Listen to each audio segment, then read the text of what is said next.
Gwandruok ne owuok e kind johera kod apisas mag klab mar adhula mar nyidendi mar Falcon Ladies mayudore e boma ma Kitale to kweth norem bedo gi winjruok.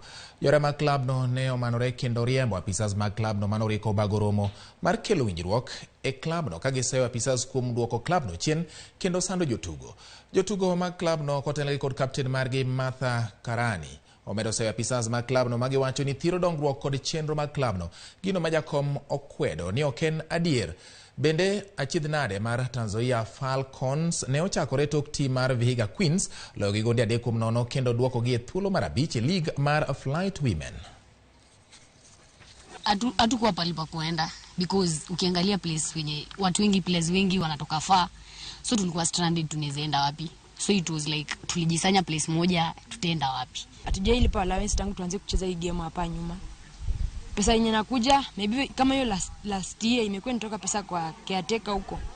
Mtu anajilipa pesa binafsi, anachukua kama 200,000 anajilipa. Anasema mimi nimechukua deni yangu nimejilipa. Hataki kujua sisi tunakaaje. Sisi si atulipwangi, ni juu tunapenda football ndio maana tuko hapa. Yaani player mnaenda uwanja kwa mguu. Mwingine anatoka huko. Hata tangu sio siku game ya sasa atoi. Tangu sasa wajai tupea chakula hiyo. Tuko tu. Unaanza wewe mwenyewe ndio kula. Wachezaji wako na mimba. Na wachezaji wenye wako na mimba si mmoja na watatu. Na wachezaji wenye wako na mimba watatu,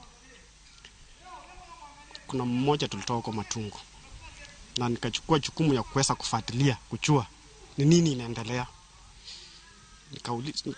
Nikauliza yule msichana ya Matungu shida nini, akaniambia hapana, wakati tulipreg nilienda nyumbani na hii mimba nitapata nyumbani. So hao ni watu wakubwa, wanaweza kujieleza, waseme fulani alipewa mimba, hii mimba haijifichi, wanaweza eleza.